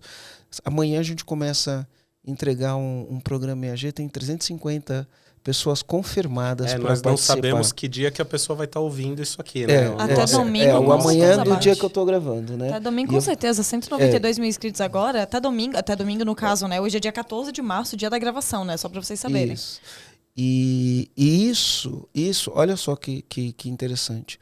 Esse alcance, né, as transformações que a gente causa. Eu estava entrando aqui no prédio, um cara me parou, falou que me seguia. Enfim, a gente tem um impacto no que a gente faz. E isso traz muitas oportunidades. Muitas. Mas todo dia aparece 45 oportunidades. E aí sabe o que acontece? Né, quando a gente não entende as crenças, a gente quer abraçar todas, porque talvez a gente lá atrás falou, né, cavalo selado só passa uma vez. E não sei, você precisa aproveitar as oportunidades. E o maior sofrimento meu hoje é que eu olho assim e falo assim, é muita oportunidade que está vindo. O que eu faço? Senão a gente não dá conta da agenda, né? E aí eu estou focando muito no, qual que é a minha única coisa? Qual que é a minha única coisa? E por incrível que pareça, né? Eu tenho tido essa conversa com o Rogério constantemente, né? Quando eu falo qual que é a minha única coisa, eu não consigo chegar em uma. Eu tô em 3, né? Tô em 3 com o Rogério do que a gente tá falando. Eu tô em 3. Não consigo chegar em uma única coisa. Mas a gente tem um ponto de vista que é que uma coisa não precisa ser... uma coisa que a gente quer fazer vão ter 3 vertentes. Eu diria assim, mas eu acho que a gente tá muito perto de uma coisa. Olha a gambiarra aí, ó. Não, é porque para fazer uma coisa a gente tem 3 vertentes, né? O meu sócio, o Thiago Conce, Germano, ele fala o seguinte: primeiro a gente mente pra gente, depois a gente mente pro outro. É isso aí, esse 3 é 1. É porque tem oportunidade todo dia. Hoje eu fui obrigado a responder um WhatsApp. Cara, eu adoraria fazer isso pra você. Hoje o cara me chamou pra fazer uma palestra. Uma palestra é um dia que vai lá e a gente faz. Primeiro que eu não sou eu não me vejo como um grande palestrante, né? Então, não tenho esse foco de dar palestra. Eu sou CEO, sou o cara do bastidor. Eu recebo proposta de palestra todo dia. Então, aí eu falei pro cara, eu adoraria fazer isso pra você, mas eu tô focado. E aí, qual é o negócio? Tô focado no negócio do EAG. E aí, se eu ficar parando, cara, é 2 dias, né? Não tem como. Aí é um dia que você vem pra São Paulo, aí você vai lá, faz a palestra, mas é 1 hora. Aí depois você volta, aí, puta, é um dia a menos com a família, é um dia a menos na empresa, é um momento que você parou para se concentrar para fazer a palestra e você perde o foco no que você estava fazendo e tal. Então, a gente tem adotado isso, né? E é óbvio, né, que na vida de uma empresa você não pode se dedicar. Por isso que eu tô falando, é uma coisa e 3 vertentes, porque nós temos 3 produtos. O que a gente está fazendo não vamos fugir desses 3 produtos. Porque esses 3 produtos é a vertente que a gente tem que se dedicar. Ela se divide em 3 braços. São 3 coisas no final da linha. Mas o foco é único. O foco é fazer isso aqui e se desenvolver, porque um é continuidade do outro. Por isso que eu falo, né? Eu não acho ainda que é uma gambiarra. Como é uma continuidade, a gente tem que fazer. Não dá pra parar. Só olhando pra Gustavo aqui. É que uma é a continuidade da outra, tem um conceito bonito do flywheel, né? Que a gente vai conectando um produto no outro, gerando mais valor para o cliente, independente de onde ele entrar dentro dessa roda, você está gerando mais valor para o grupo todo, que é isso que vocês estão construindo. Né? É isso. O que é flywheel? Flywheel é uma roda, tecnicamente uma roda gigante, né, da engenharia, que imagina uma roda pesada de aço muito grande. Para você começar a empurrar ela, você tem que fazer muita força. Né? Ela está presa num eixo, né? Imagina isso daqui, bem grande. Para você começar a empurrar é muito difícil. Mas a partir do momento que ela pega impulso, a tração começa a minimizar, ela começa a rodar muito mais facilmente. Então, é um conceito que a Amazon meio que popularizou, de você criar estruturas, né, onde cada um dos seus produtos, independente de onde o cliente entra, ele está acelerando cada vez mais a sua roda, e essa roda vai ficando cada vez mais fácil de você crescer e de você vender. Um produto, ele não... Por exemplo, um dentista, né? Cada cliente novo que o dentista vai, ele ocupa mais a agenda dele, ele perde performance, porque ele ocupou ali, ele ficou pesado. Ao invés de ganhar, ele perde performance. Exatamente. A Amazon, por exemplo, cada cliente novo tem mais potencial dele ter mais fornecedores, né? Dentro do marketplace, mais fornecedores, ele tem mais produtos, com mais produtos ele tem mais cliente. Aí, com tudo isso rodando mais, ele oferece a Amazon Web Service, dentro da Amazon Web Service ele oferece mais produtos, e aí ele vai criando uma roda infinita que independente de onde ele vai, né? Então tu entra na Amazon Web Service, tu ajudou a diminuir o custo da Amazon como um todo, que ajuda o preço do produto a ficar cada vez mais barato. Então esse é um excelente conceito. Legal. Baita conceito. Deixa eu falar uma coisa aqui antes da pergunta da Aline aqui, né? Esses dias eu estava refletindo, porque a gente que é dono de empresa, a gente tem que parar e refletir sobre o nosso negócio, né? E até depois eu queria que você falasse do lance de... Você fala lá no teu e-book que toda empresa que fatura mais de 2 milhões de reais precisa ter um conselho. Depois eu quero ouvir sobre isso. Segura isso aí, a gente queria ouvir eu queria falar sobre isso. Mas é assim, ó, a gente tem que parar e refletir o nosso negócio, para onde a gente está indo, onde a gente quer, quando vai crescer. Esse é o meu trabalho, de ficar o tempo inteiro refletindo sobre isso. E aí eu estava refletindo, eu falei, eu preciso escalar o meu negócio. Então, todo mundo quer escalar um negócio, crescer num ritmo acelerado, né? Só que aí eu cheguei à conclusão que eu preciso escalar duas coisas. Eu tenho que escalar o negócio e escalar o produto, né? Aí você fala, Marcelo, não é a mesma coisa? Não, não é. Porque o que acontece? Hoje, no EAG, o produto sou eu. Né? Então, não necessariamente todos, mas eu sou a cara no site, eu sou o perfil no Instagram, né? Eu sou o podcast, eu sou o cara que entrega o treinamento que a gente faz. Então eu vou escalar a minha empresa, mas eu preciso escalar o produto. Para escalar o produto, as entregas, eu tenho que começar a olhar para o meu negócio e falar, como que eu faço uma entrega do EAG sem o Marcelo? Porque enquanto tiver o Marcelo, não escala. Né? Enquanto eu tiver o Marcelo lá, eu não vou escalar isso, porque eu dependo do Marcelo para entregar. Né? Eu posso escalar um número de clientes até um limite e acabou. Né? Agora, como que eu faço para escalar a empresa? Porque para mim é muito mais fácil, né? Fácil. É difícil falar se é fácil ou não. Né? Mas as técnicas de crescimento para você vender mais, a gente tem, está dominando e está sempre num nível de aprendizagem aumentando isso, né? Mas como que eu escalo o produto? Então, isso são boas reflexões. Eu estava conversando com a minha secretária hoje, e aí ela falou, Marcelo, qual pergunta você vai levar para o conselho? Né? E aí, uma das perguntas que eu vou levar é, como eu escalo o produto? Né? Desvinculo da imagem do Marcelo e escalo, porque eu não sei fazer. Se eu soubesse, eu já teria feito. Né? Então, isso é muito importante, essa pausa estratégica. Pensa no negócio, aí você vai fazer um plano de 90 dias depois que pensou, mas você precisa dessa pausa estratégica. E muitas vezes, na solidão do poder, a gente não consegue tomar decisão. Ou não consegue fazer uma boa pergunta, né? Porque uma das coisas que eu aprendi sobre o conselho é, qual pergunta você vai trazer para o teu conselho? Né? Qual é a pergunta que está te incomodando, que vai fazer a diferença que você vai fazer para o conselho? Então, eu queria que você falasse um pouquinho do empresa com mais de 2 milhões de reais, tem que ter um conselho, por que precisa, por que isso é importante. Boa, e ter a vulnerabilidade para perguntar para o conselho, né? Porque às vezes dói tanto que você tem até vergonha de perguntar, né? Ai, cara, eu já perdi a dignidade.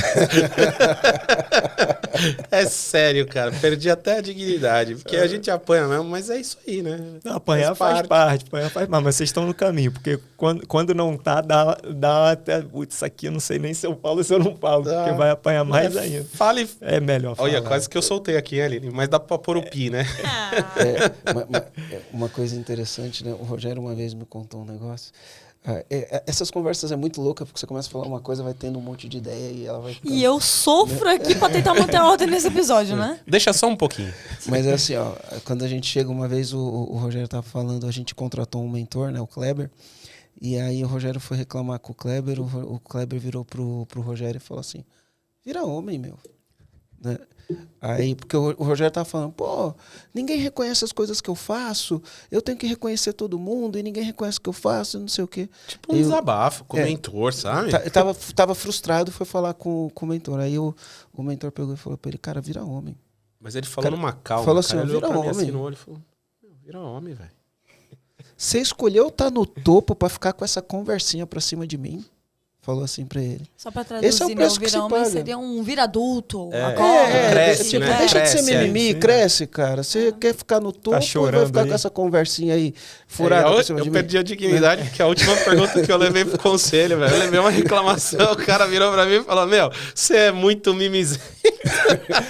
Mas olha que legal, o dono de empresa não ouve isso de ninguém. Ele fala isso para os funcionários dele, ou não, porque dependendo do jeito que ele falar, ele perde um funcionário. Ele tem que ter todo um cuidado, todo um tato. Mas quando ele vai conversar com o mentor, não tem esse cuidado, não tem esse tato. Ele tem que ter estofo para aguentar essa porrada, para ouvir isso, tem que refletir sobre isso e falar: caraca, deixa eu lidar com isso agora, deixa eu lidar com isso que ele me falou, deixa eu refletir, deixa eu assimilar isso para eu poder levar para o próximo nível, né? Então, fala um pouquinho disso daí. Bora lá. É até um conceito da Endeavor, né? Endeavor é uma das principais ONGs de apoio ao empreendedorismo do mundo, muito forte no Brasil, um dos principais países, né? O Beto Sicupira que trouxe para o Brasil. E eles falam que a empresa que fatura mais de 2 milhões ano, e aí em N, né, estudos e pesquisas que eles fizeram também no mundo inteiro, empresas que faturam mais de 2 milhões ano, que é até um número baixo, né? Assim, eu acho baixo, a gente falando. Mas referência de dólar, não, nada a ver. Não, real. 2 milhões de reais. 2 milhões de reais. Você ter um conselho consultivo. Mas é importante a gente separar o que é um conselho consultivo do conselho administrativo, porque às vezes as pessoas veem, não, mas a Petrobras tem os conselheiros, o Bradesco tem os conselheiros que ganham muito dinheiro, que tem um trabalho ali executivo, e o conselho administrativo ele tem força de lei, né? O que é definido... É deliberativo. É deliberativo. Se for definido, o CEO ele tem que executar. Já o conselho consultivo não, ele é de fato um apoio à tomada de decisão, que é fundamental. Fundamental. Você escolhe seus conselheiros, você traz as pessoas que você identifica que podem te ajudar naquele desafio, daquele período que você está vivenciando. Então não é um casamento, você define lá um período, eu gosto de trabalhar ou de 6 meses ou de 1 ano, que você tem um certo desafio, você precisa ter alguém que consiga te ajudar, de preferência mais 2 pessoas externas, né, conselheiros independentes da tua empresa, né, não são sócios, para ajudar você, é uma visão externa do teu negócio, te ajudando. Não intoxicada, né? Porque a gente fica intoxicado com a operação. Sai da miopia, né? Alguém que não tem miopia. Eu lembro quando eu montei um conselho lá para o Idologos, eu trouxe o Cláudio Gandelman e o Luciano Brockman. O Cláudio, ele visitava a Idologos, ele ia lá toda semana, porque ele gostava e tal, era sexy para ele achava super divertido, e o Luciano nunca tinha ido. E a gente só levava os números pro Luciano. Então a gente abria o DRE, mostrava para ele. Ele falava assim, não, aqui tu tá com problema de gente no lugar tal, aqui tu não sei o quê, esse cara vai pedir demissão. Pelos números, ele conseguia saber o que estava acontecendo dentro da empresa sem saber o nome das pessoas. Que é muita experiência, é outro nível, né? Então, você trazer pessoas que conhecem muito mais do que você sobre o desafio que você está passando é outro jogo. É similar a uma mentoria?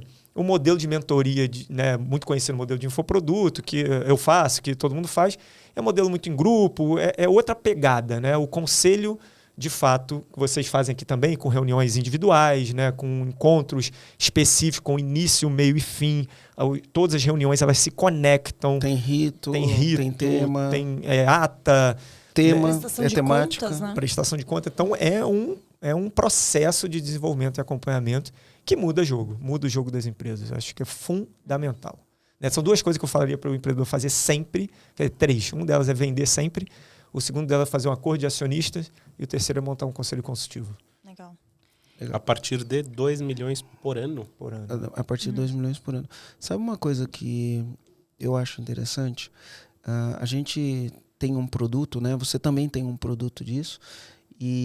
Mas o que eu vejo é o seguinte, quando o cara se prepara para ir num encontro, no CCAI, só o fato de o cara parar para fazer uma apresentação, porque ele vai ter que fazer essa apresentação para alguém, faz ele refletir sobre o negócio dele, faz ele reconhecer os ganhos que ele teve, faz ele reconhecer os furos que ele deu, né? Faz ele trazer o questionamento e fala o que eu preciso para dar o próximo passo, né? Então, só o fato de o cara ter essa agenda 4 vezes no ano, parar numa reunião, né, de conselho, fazer a apresentação e depois todo mês você tem um call com o teu conselheiro.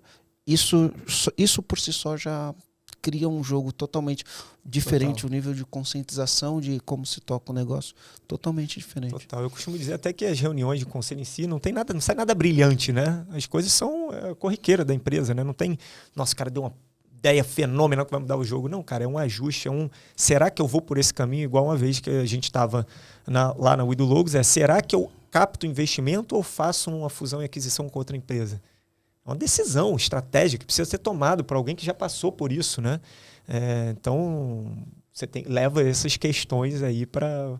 Né, obviamente, isso em níveis a gente fala aqui sobre tomar porrada, né? Mas nada tão reconfortante quanto você tá afim de fazer um negócio e quando você põe na mesa o conselho fala, meu, o caminho é esse. Você fica assim, beleza, agora a gente vai com tem apoio. Quem culpar, Eu não sei se é necessariamente quem culpar, mas alguns pingos que não estavam nos is, eles colocam. Facilita bastante. E aí você vai para a execução com apoio. Com clareza, né? Com clareza, exatamente. Bom, isso tudo que vocês estão falando está muito associado ao que um CEO de uma empresa faz ou ele precisa fazer. Ele precisa buscar esses conselheiros, é o papel dele, é estar olhando para fora, como você comentou antes, né? Sim. E até eu queria trazer uma pergunta que às vezes o dono da empresa, ele tá ouvindo esse podcast e fala assim, Gustavo, Rogério, Marcelo, eu acho que eu não quero fazer esse papel. Eu acho que eu quero continuar aqui na minha posição que eu gosto muito, não do dono, mas fazer alguma coisa dentro da empresa que ele gosta muito. Então, eu queria que tu contasse um pouco qual que é o processo para o dono da empresa, para a dona da empresa que quer trazer um CEO de fora. Qual que seria um processo efetivo, considerando cultura, considerando todos os aspectos ali que a gente trouxe desafio. Como que seria esse processo para trazer alguém de fora? Tem dois caminhos, né? Para quem não quer mais estar na posição de CEO. O primeiro deles é, de fato, contratando alguém e você assumindo ali uma cadeira lateral, né? Uma diretoria, alguma outra função dentro da companhia. E a outra possibilidade é você subir, dependendo, obviamente, do tamanho da empresa estando maior, você subir para um conselho consultivo, né, no caso administrativo da sua própria empresa. Então, você vira presidente do conselho da empresa e aí você contrata um CEO que vai executar a sua tomada de decisão, né? Notoriamente, aconteceu com a XP Investimento, o Guilherme Benchimol era o CEO da empresa, e aí tem assim como as empresas perdem performance por ter o CEO fundador durante um tempo, as empresas que entram em IPO com o CEO fundador, ainda sendo CEO, elas têm um valuation maior inicialmente. E se o CEO continua lá, ela perde valor depois do IPO. Então, números, né? Então, ele sai da cadeira de CEO, vira presidente do conselho e traz o CTO e coloca na cadeira de CEO para executar o trabalho do dia a dia. Tive uma grata experiência de poder estar com ele lá num dos eventos Sales Club. Ele deu um talk lá para um grupo fechado nosso. E o principal papel dele como conselheiro, como presidente do conselho, é cuidar de gente, né? Uhum. Então, você sai do dia a dia, mas ainda está ali cuidando, contratando, ajudando a contratar as principais lideranças que vão guiar a companhia.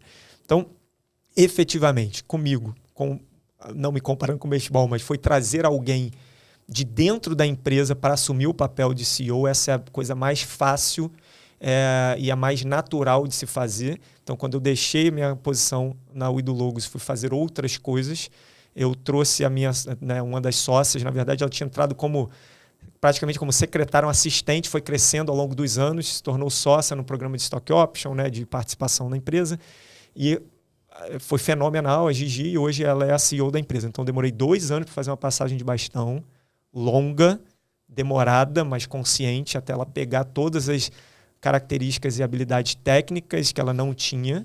Ela tinha várias outras habilidades da fase quando ela tocava time, liderava operação comercial, mas ela precisava de outras habilidades, soft skills e hard skills, para poder ficar na posição de CEO. Então, fui treinando ela durante 2 anos e ela assumiu. Então, pegar de dentro é a melhor coisa. A segunda opção é você trazer do mercado.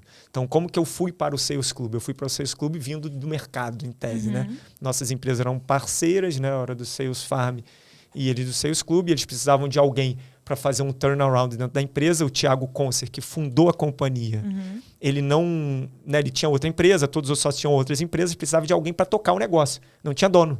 Precisava de alguém com 100% no foco do negócio. Um executivo de fato, 100% ali tocando e liderando a companhia, porque nenhum dos sócios tinha tempo para poder ficar lá, não poderiam ficar lá. Então eu entrei, né, aí num processo. Começou meio que como um passatempo, né? Vamos fazer isso aqui. Um side job, né? Era meio que um side job, né? Não sei se começou como um side job, mas era um negócio legal. Só que depois você olha para aquilo e fala assim, pô... Ficou gigante, né? Não estou fazendo nada bem feito, né? Porque eu tenho minha empresa aqui, tenho outra empresa lá, tenho outra empresa lá, e aqui tá mal feito, né? Acaba ficando desse jeito, Eu sou do Rio, né? Eu costumo dizer que é uma boca de fumo, né? Então entrava muito dinheiro lá e todo mundo pegava, separava o dinheiro ia embora, botava o dinheiro no bolso dos sócios e você não estava construindo de fato algum ativo, né? Então é isso que a gente quer construir, né? Será que eu quero construir uma empresa de evento ou eu quero construir uma empresa de educação ou eu quero construir um ecossistema de soluções que eu possa atender as pessoas que têm dificuldade com vendas, né?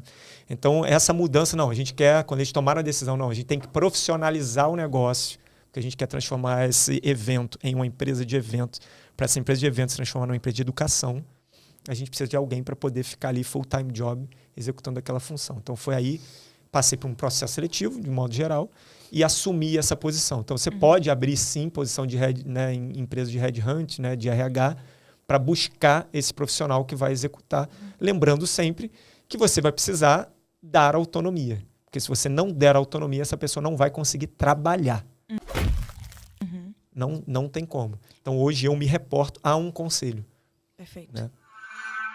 E aí, comandante, desculpa interromper você nesse episódio que vai te ajudar muito, tenho certeza disso, mas é que eu tenho uma missão muito importante. Qual que é a minha missão? Essa missão é eu conhecer mais quem é você que está ouvindo a gente aqui no podcast. A gente tem pessoas de todos os cargos da empresa que escutam o nosso podcast, que se beneficiam do nosso podcast, e a gente quer te conhecer mais para que a gente possa entregar o melhor podcast que a gente pode fazer. E para isso, eu vou pedir para você dedicar no máximo, 5, no máximo 10 minutinhos, tá? Da sua vida, que para você vai ser só 10 minutinhos e para nós vai ser algo muito importante. Então, você vai preencher esse formulário que tá aqui na descrição, tá? Vou pedir para você preencher esse formulário e você vai ter a possibilidade também de deixar uma sugestão de que assuntos que a gente poderia falar aqui no podcast que vai ajudar a sua empresa também. Então, a gente quer te ouvir, quer te conhecer e esses teus 5, 10 minutinhos vão ser muito valiosos pra gente aqui no EAG, mesmo. Tá certo? Tô contando com você, então. E agora, pode continuar aqui nesse episódio, que ele vai te ajudar bastante aqui no podcast. Mais uma vez, desculpa aqui a interrupção, mas agora a gente continua com o conteúdo, hein? Beijão. Eu ia te perguntar, porque você mencionou de habilidades, né? Tanto habilidades comportamentais quanto habilidades técnicas. Cita algumas habilidades que você acredita que são fundamentais para qualquer CEO, independente da particularidade da empresa. Eu diria que a principal, por óbvio, é a liderança, né? Comunicação. Então, são as duas grandes habilidades. Você não, né, o principal dor de qualquer companhia globalmente é a comunicação. Né? Você acha que a pessoa entendeu o que você está falando, a pessoa acha que entendeu mesmo, vai executar e está tudo errado no final do dia. Né? Então, comunicação é a principal falha dentro das empresas de qualquer tamanho, pública, privada, qualquer uma.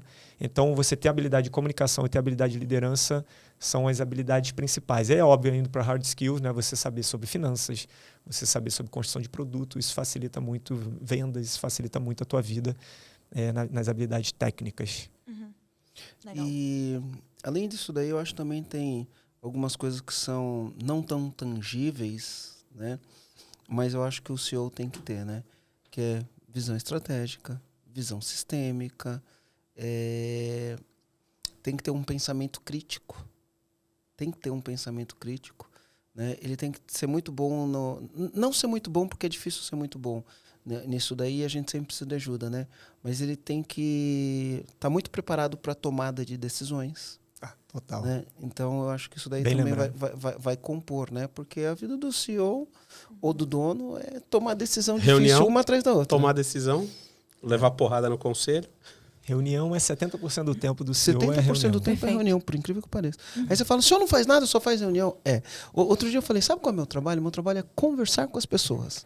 Você não é efetivamente o que você faz. Eu converso com as pessoas o dia inteiro. Cara, e tem um livro até que é o Gestão de Alta Performance, que é o do Andrew Groove, né, da Intel. Sim. E é muito legal. Acho que é o 2º capítulo do livro, alguma coisa assim. Mas esse capítulo ele me deu uma libertada legal, assim, quando eu li. Porque ele fala, cara, o seu papel, quando você é o gestor de uma empresa, ele fala muito do papel do CEO ali dentro desse livro. Ele fala, cara, o seu papel, ele é exercido através de reuniões. Então, você vai tomar decisões através de reuniões. Você vai fazer alinhamento com as pessoas através de reuniões. Você vai analisar indicadores através de reuniões. Então, assim, reuniões não é, ai, nossa, agora eu vou parar de trabalhar. Eu parei de fazer reunião, agora eu vou trabalhar. Não, você está trabalhando através de reuniões. Então, é muito legal, é muito interessante essa perspectiva. E ele fala de um conceito de alavancagem, né? Então, é nas reuniões que você consegue fazer a alavancagem do que você entende para a companhia, né? Porque você só tem 24 horas. Perfeito. Né? Então, se você não conseguir ganhar alavancagem no seu funcionário, se aumentar 10% em mim, eu estou aumentando 10% em 24 horas. Mas se eu aumento 10% em cada um de vocês, eu estou aumentando muito mais. Então, todas as reuniões elas têm que ser de uma forma que você consiga aumentar o resultado e a performance da sua equipe. Legal. E como que eu meço o desempenho de um CEO? Como que eu sei que ele está funcionando, que está dando certo? Excelente. A gente precisa ter a primeira coisa que muita gente não tem, que se chama planejamento estratégico. Então você mede se a empresa está no caminho certo, na rota certa. A gente gosta muito do modelo de gestão de OKR, mas existem N outros modelos de gestão, onde a gente vai medindo ao longo das semanas, dos meses e dos trimestres como que a empresa está indo. Então, e eu separaria em dois fatores. Então, o planejamento estratégico sendo um deles e, obviamente, o turnover da equipe, né? Então, você está tendo muita demissão, você está tendo muita rotatividade aí para a galera que não está muito habituado com o conceito. Você está tendo muita rotatividade na empresa, tem alguma coisa errada ali. A empresa pode até estar batendo meta, mas pode significar que tem alguma coisa acontecendo que não deveria estar. Então, você cuidar de gente é você cuidar da empresa. E a gente precisa ter números financeiros sendo batidos e a gente precisa ter as pessoas felizes. Aí tem o Great Place to Work, né? Tem diversas métricas aí, o INPS, para você começar a medir para ver se você está fazendo um bom trabalho efetivamente de equipe, mas o resultado final é, as pessoas estão pedindo demissão, elas estão saindo. Se tiver muito, tem alguma coisa errada aí na tua gestão.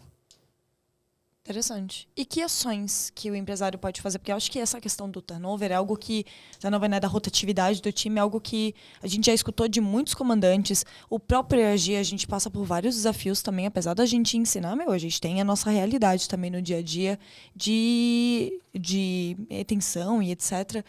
Qual que é a primeira ação? Ou quais são as ações que o CEO da empresa, agora estamos lidando assim, independente se é dono da empresa ou se é um CEO de fora, que o CEO da empresa pode adotar para lidar, como se estivesse assumindo um momento de guerra, né? Vamos declarar guerra e resolver isso aqui. Quais são as ações que, na tua experiência e na tua visão, precisam ser agidas para lidar com o turnover? Para resolver isso. Bom, tudo se resume em clareza, né? Então, são duas linhas de clareza. A primeira clareza é onde eu estou pisando, mais uma vez. Então, a gente solta uma pesquisa de clima. Então, entendendo através de uma pesquisa de clima, eu vou saber onde está funcionando, o que está acontecendo, onde estão os problemas. Então, uma pesquisa de clima por diversos pontos. São N faixas ali que você vai começar a entender se você está falhando, se é nos benefícios, se é na forma de falar, se é em alguma outra coisa. Promessas não cumpridas. Então, são N, né, se eu não me engano, aí minha agente de gestão vai me matar aqui que eu vou errar, mas são 10 camadas que são medidas dentro da pesquisa de clima, ou mais, para a gente poder entender como que a empresa está. Beleza. Então, essa você vai ter uma clareza de onde você está pisando. O segundo momento de clareza é você dar a clareza às pessoas. Então, o que eu mais vejo é que as pessoas não sabem o que fazer, nem como fazer e nem como elas medem o sucesso delas mesmas. Então, as pessoas simplesmente vão trabalhar. E bate o horário, elas vão embora.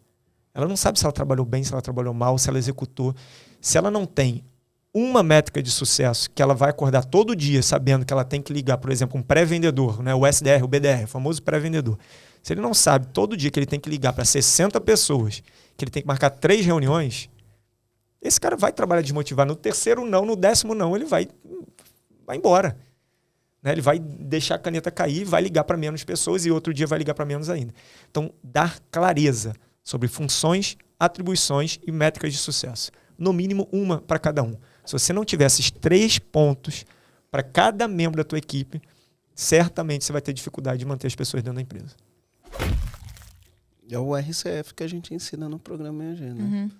Perfeito. Exatamente isso daí. Dar clareza sobre o que ele tem que fazer, o que ele tem que atingir resultado, né? E quais as atividades que ele precisa cumprir. Mas eu acho que dá para explorar bastante isso daí. E Bastante até mesmo. esse item que tu trouxe tá dentro do podcast 8 que a gente fala de engajamento, que a gente pegou o que é 12, lá aquele 12 itens, 12 questões Da de Gallup. engajamento da Gallup, né? Um livro que muitos empresários, eles vivem brigando com a gente porque não encontram esse livro para comprar. Putz, uma vez o Tem. Marcelo achou um lote, eu achei um livro, aí eu achei 2, né? Comprei um pra mim e um pra você. Depois você achou um lote, você comprou um lote inteiro, A gente né? comprou 20 e A poucos. Karina Nunes, ela comprou um, falou, Marcelo, eu comprei um, liguei lá, o cara tem 23 livros. Aí eu fui lá e comprei os 23 que tinha. Mas é um livro muito Mas é um livro assim, muito se, bom, se ele muito tiver escasso. na internet é R$400, R$500. Sim. E aí a gente fez um grande resumo, né, da essência desse livro no episódio número 8 até.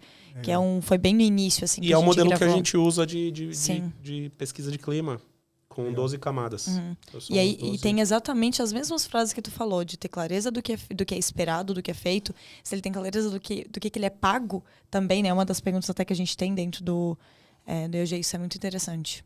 Legal. Sabe uma coisa que eu tenho pensado? Eu arrumei uma tradução para o que a gente chama de missão lúdica, né? Esses dias eu tava fuçando no chat GPT, ó. Missão filosófica é um negócio interessante, né? As pessoas não lidam. O que é lúdico do trabalho, né? As pessoas misturam o processo do que é missão com as atividades que elas executam no dia a dia, né? Então, fatalmente, se perguntar para as pessoas na empresa qual é a sua missão aqui, ela vai fazer um descritivo das atividades que ela executa. E, de fato, ela não sabe a tal da missão filosófica, né? Por que eu acordei de manhã e vim fazer o que eu vim fazer aqui, né? Por que eu acordei de manhã para executar essas atividades? Né? E aí esse é um ponto que eu acho que a gente tem que dar atenção Legal. no dia a E dia. até entender que é para ela mesma, né? Ela não trabalha, né? Ninguém trabalha para mim, eu trabalho para vocês. A pessoa trabalha para ela mesma. E por acaso, naquela fase da vida, ela está contribuindo com o mesmo sonho que a gente está tendo naquele momento em conjunto, né? Cada trabalhador, ele é o CEO da empresa EOSA, né? É isso aí. CEO dele mesmo, né? Então, a carreira dele, a responsabilidade dele, tudo que ele faz, né? Ele faz para ele e a empresa se beneficia, né? Mas se ele não fizer para ele e a empresa se beneficiar e ele se beneficiar, nunca vai funcionar. Então, quando o cara entende que, pô, eu faço isso, eu me beneficio disso, e a empresa se beneficia, estamos indo junto. A partir do momento que só ele se beneficiar, a empresa se beneficiar, o relacionamento acaba, e a partir do momento que só a empresa se beneficia e ele não, também acaba, né? Então, Sim. a gente é responsável pela nossa carreira também. Perfeito. Eu quero fazer uma pergunta pro Rô. Que aqui, o Rô já deu uma risadinha aqui. Eita! Ferrou. Mas é porque a gente estava comentando sobre... Você trouxe a possibilidade, né? Que uma das tuas visões... E uma das coisas que você fez foi formar um CEO dentro de casa. Isso aconteceu na trajetória do Rô. Você foi formado dentro de casa. Eu queria que tu contasse um pouquinho o que tu acredita que foram passos fundamentais nessa tua transição de um colaborador para se tornar o CEO, que foi da Luma na época, né? E depois, eventualmente, você veio para o EAG. Mas quais foram os passos principais que você acredita que te formaram como CEO? Caramba, vamos fazer outro podcast aí? Vamos... Resumidamente, por gentileza. É uma história de... Eu vou falar, né? A gente tem uma história juntos. Puta, eu fiz a conta esses dias. Cara, 24 anos. Tem uma história com o Marcelo de 24 anos. E eu contei pro Salume essa história. O Salume é nosso conselheiro, né? Eu contei para ele a história. Ele tava falando da história dele da bicicleta rosa e eu tenho a história da pasta rosa. Eu contando essa história para ele, eu voltei para trás no tempo e eu lembro quando eu carregava a pasta rosa, eu já era o CEO da empresa. Se eu fosse resumir o que eu fazia, eu já era. Eu trabalhava todos os dias, cara, com a ganância de fazer aquilo funcionar, de chegar lá. Eu já era o presidente da empresa, com 300 pessoas que eu sonhava. Eu conseguia ver isso, cara. E eu contava pra todo mundo. Hoje eu vim embora pra cá, batendo um papo com a Vivi no telefone, e a gente tava falando disso. Ela falou, caramba, nem acreditava, né? Você sonhava com esse negócio. E você contava pra gente de um jeito que parecia que a gente trabalhava nessa empresa. Éramos 3. E eu falava que eu ia ser o presidente da empresa. Então eu sempre galguei falava, vou mandar em tudo aqui. Vou mandar na... eu falava, depois dá um pi lá, né? Mas eu falava, vou mandar na toda.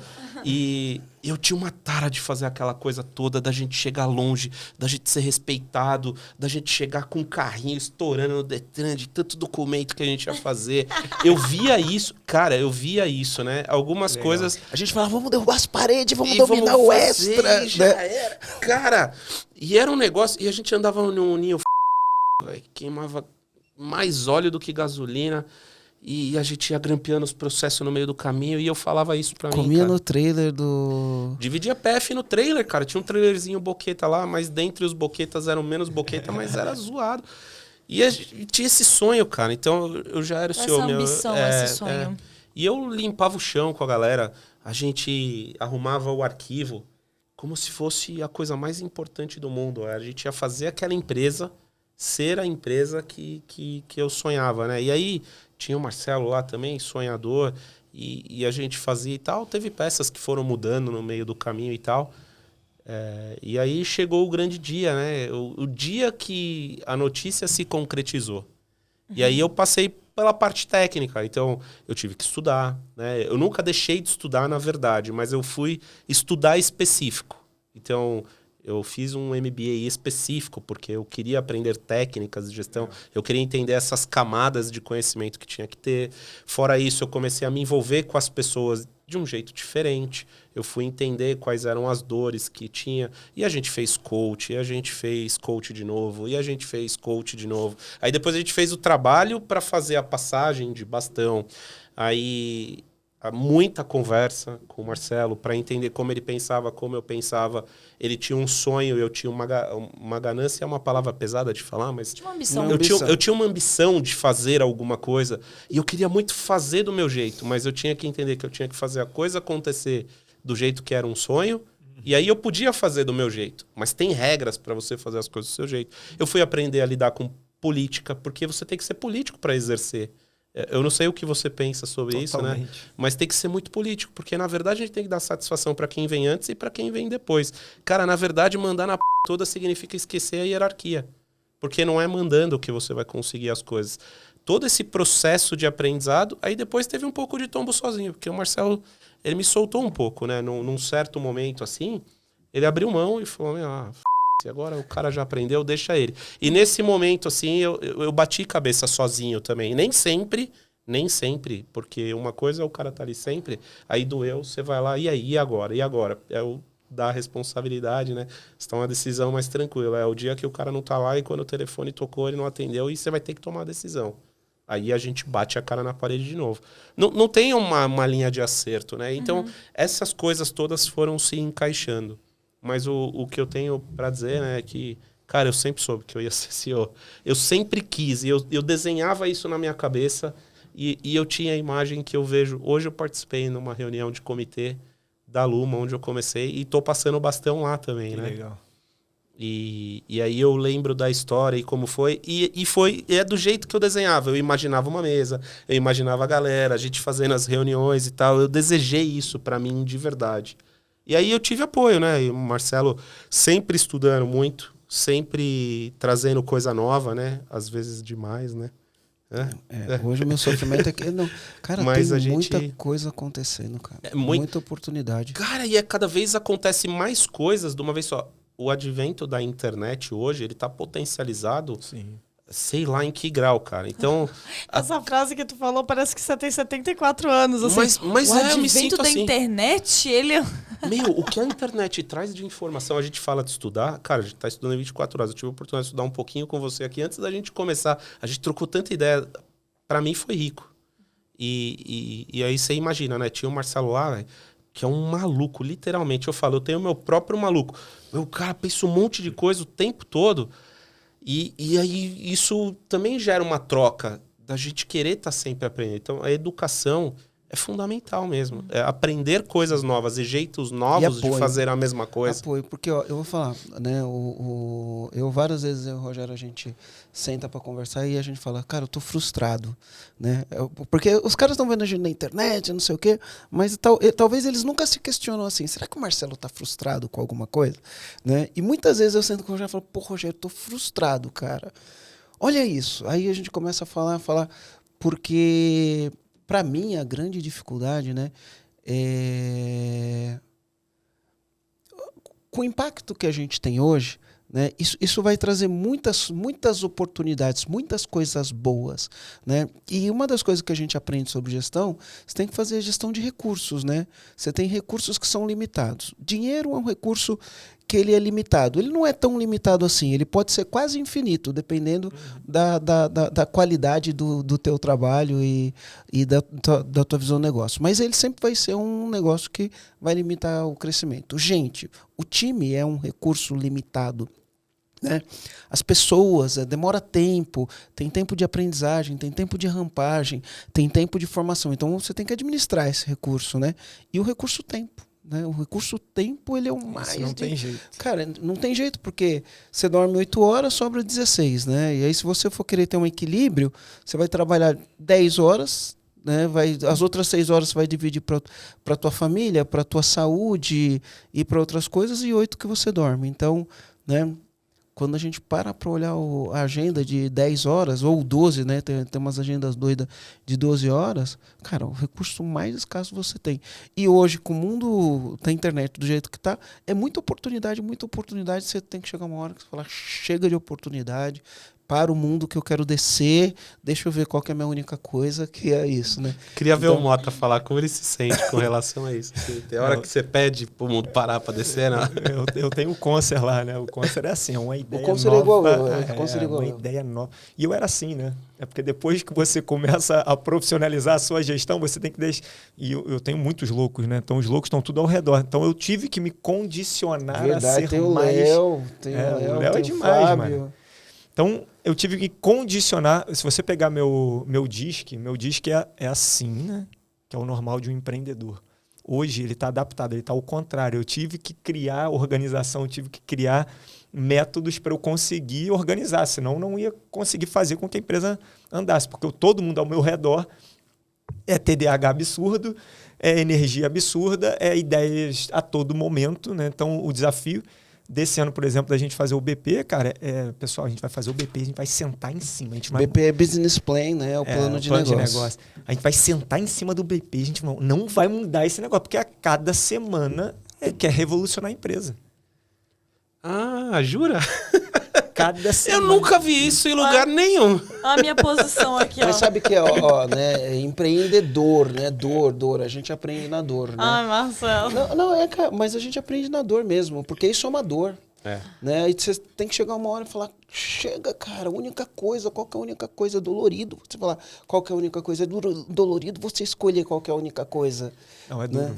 Ô, Mota, deixa eu dividir uma coisa aqui pra você falar se você concorda. E a gente é treinado para dizer alguns nãos, né? Para pôr isso em ordem. Sim. E executar e olhar. A gente tem um tesão de ver o resultado feito, né? E, ao mesmo tempo, tudo que a gente faz é para não dizer não. Porque se a gente ficar falando não pro maluco, o que a gente vai fazer da vida também, né? Esse equilíbrio, para mim, ainda é um desafio muito grande. Não é o principal desafio do empreendedor, do gestor, do líder, né? Porque toda hora alguém está pedindo alguma coisa, né? Não tem tanta clareza sobre o cargo e salários, né? Sobre a trilha de crescimento dela, da carreira dela. Ela vai lá, te pede um aumento, ela te pede isso. Então, é difícil, é desafiador. Eu peco ainda bastante, né? Às vezes eu devia falar mais não para muita coisa, né? Meu conselheiro, que é o Cláudio, ele fala, cara, você é desfocado. Eu tô aqui numa coisa só, mas na minha cabeça, né? Na minha cabeça é uma coisa só. Você tá numa coisa só com 3. Tipo isso. Ele fala, não é possível, cara. Você é muito desfocado, mas estamos aí, aprendendo. Mas é uma coisa, é só um vasinho, só que ele tem 3 flores, né? É diferente, né? Que se alimentam diferente, que aduba diferente, que... Maravilhoso. Mas eu queria resgatar essa pergunta que o Rô fez. Como que tu equilibra hoje, por exemplo? Ou como que tu equilibra o sentar em cima do plano de negócio e às vezes levantar daquela espiadinha, arrumar alguma coisa e sentar de novo em cima? Qual que é o equilíbrio? O equilíbrio acaba sendo a nossa ambição, né? Então, toda ideia nova é sexy, né? Volta para aquela fase inicial. Toda ideia nova é deliciosa. Putz, isso aqui vai dar uma... Só que a gente quer igual internacionalizar a empresa. Não, internacionalizar a empresa é muito fácil. Pô, já tem um cliente lá fora, só abrir... Tem um outro negócio, é um outro mundo. Tem que montar equipe, tem que contratar gente de lá. Então, tem coisa que é sexy, mas que é um outro planeta. Tem coisa que é sexy que você fala assim, não, isso aqui está dentro das minhas 3 coisas aqui, botar uma quarta aqui, dá para fazer. Então, normalmente, quando é uma coisa... Por exemplo, a gente definiu nesse plano de negócio desse ano que a gente ia fazer uma imersão temática. Né? Então, a gente faz lá a imersão de vendas. A gente falou, cara, agora a gente vai fazer uma de mercado de solar, né? De energia solar, que é um dos nossos principais clientes e tudo mais. Então, a gente tem bastante cliente desse segmento. É um segmento Bastante muito mesmo. legal, muito bacana, as pessoas muito propositivas, né? Você falou, cara, vamos fazer então 3 imersões dessa. Aí beleza, definimos. Aí a gente ia fazer com um parceiro, aí viu outro e tal. Acabou que estamos fazendo internamente com os nossos próprios elite lá, nossos próprios mentorados. E aí vem um outro lá, um outro sócio, fala assim, e se a gente também fizesse de imobiliário? Aí o outro, eu acho que é uma boa, o outro vai dar uma outra ideia de corretores de seguro. Aí fica infinito. Aí fica infinito. é um loop infinito. 15 diferentes imersões. Infinito. Mas aí o que eu fiz? Mas é uma coisa só te dar uma dica. com 10 braços. Tudo imersão, é tudo educação, é tudo a mesma coisa. Eu falei, então é o seguinte, já que não tem verba para eu contratar um diretor de produto para cada produtinho desse, porque eu não vou dar conta, então cada um fica com um aqui, dei um para cada sócio, falei, então vocês me voltam com o descritivo, com quem são os mentores, qual o ticket, como que vai fazer. Se vocês me entregarem tudo isso pronto, eu executo no plano de negócio. Aí tá lá. Até agora só 2 entregaram metade do que deveriam entregar. Espero que entregue, porque eu até quero fazer o negócio, né? Eu acredito que vai aumentar o faturamento da empresa e nem todo o plano que a gente executa, né? Esse produto aqui vai vingar, então a gente realmente precisa de algum produto backup ali para cumprir o planejamento do ano e chegar no triplo que a gente precisa. Então vamos ver, estou aguardando aí as cenas dos próximos capítulos. Muito bom. Delegou. Fez um processo de delegar para ganhar velocidade também. Delego legal, delego mesmo. E Para Gustavo, sócio, delego para todo mundo. Para mim não tem essa. maravilhoso. Mota, se você tivesse que deixar um comando para os empresários que estão ouvindo a gente, sobre todo esse assunto que a gente falou sobre muita coisa, deu umas fugidas, mas não uma fugida, foi mais compartilhamento de história, de angústia, de ideia, enfim. A gente abordou bastante coisa. Qual que é o comando que você deixa para os empresários? Acho que a principal... tem várias coisas que a gente falou aqui que são fundamentais, né? Mas o que eu vejo que o empresário, de uma forma geral, peca bastante, tirando aquilo que eu já falei do acordo de acionista, que é fundamental, ter métricas, medir a companhia. Né? Quais são as métricas principais que um CEO deve acompanhar? Né? Quais são as métricas principais de uma área de marketing? Quais são as métricas principais de uma área de vendas? Quais são as métricas principais de uma área de produto? Então, você ter as métricas, não é você ter 50 números que você não vai tomar nenhuma decisão. A gente acompanha métricas que é para a gente tomar decisão. Então, elenca ali pelo menos 5 métricas, no mínimo 5 métricas grandes ali. Pode ser lucratividade, pode ser quantidade de pessoas que entram na tua loja, pode ser ticket médio de produto, pode ser quantidade de peças que você vende por venda. Então, elenca 5 grandes métricas para você começar a ter um direcionamento e sentir para onde a tua companhia está indo. A maior parte acaba não fazendo isso, né? E acaba não sabendo, nem até identificando. Está saindo mais uma peça. Se você não mede quantas camisas saem de tal cor, você não consegue nem tomar uma decisão se mantém aquelas peças ou não. Se troca, se renova, se faz promoção ou não. Então, você medir muda jogo. Perfeito. Rogério, qual que é o teu comando? Pô, tem um negócio que pegou pra mim aqui. Acho que pegou pra mais gente dessa mesa. Vamos lá. Né? Não existe crescimento sem mudança. É exatamente o que eu escrevi aqui. As pessoas que estão aqui hoje não são as mesmas pessoas que estarão aqui na hora que a gente atingir o objetivo. Uhum. Pode ser até o mesmo CPF, mas não vai ser a mesma Você pessoa. colocou todas numa só, é um comando. Aí tudo que eu anotei aqui, você falou, ó. E ainda eu fiz o quadrado nesse aqui, ó. Não existe crescimento sem mudança. Eu falei, pode ser até o mesmo CPF. Né? Todos os quadradinhos do Marcelo, o Rô matou. Tá, e você Mas tem mais foi- algum comando, Marcelo? Mais alguma coisa que ficou marcante pra ti que você gostaria de compartilhar com os comandantes?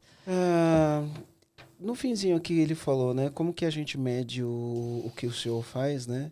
Então, ele mede ele pelo atingimento do plano estratégico, por cumprir o que está determinado no plano estratégico e o turnover, né? Então, você olha para os números, né? Você olha para o turnover e aí você vai entender se tem alguma coisa errada. Então, o CEO tem que pensar nisso, né? Retenção. Como eu faço para reter as pessoas, para as pessoas ficarem, para elas se desenvolverem, né? Para elas evoluírem. Então, são vários os comandos para mim, são vários mesmo.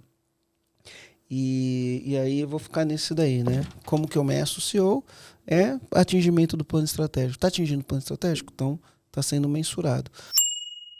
Turnover. Como está o turnover da tua empresa? Está sendo mensurado.